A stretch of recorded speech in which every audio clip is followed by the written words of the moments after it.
Mae darllen yn hwyl, mae darllen yn sbri, yn y gwely bath neu o gwmpas y tŷ.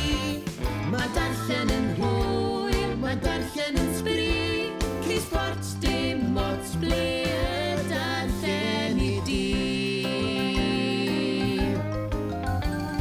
Straeon doniol sy'n gwneud i ni chwerthin, straeon arswyd sy'n gwneud i ni ddechryn, straeon detectif sy'n gwneud i ni bendroni, straeon hapus sy'n gwneud i ni wenu. Mae darllen yn hwyl, mae darllen yn sbri, yn y gwely bath neu o gwmpas y tŷ.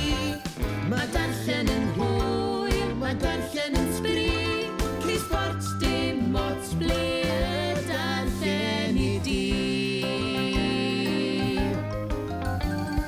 Straeon antur neu darllen sydd rhaid, hanes y gofod neu'r deinosoriaid, straeon gwych sy'n llawn lledrith a llawn hyd, straeon am fwriadron a thresor drud. Mae darllen yn hwyl, mae darllen yn sbri, yn y gwely bath neu o gwmpas y tŷ.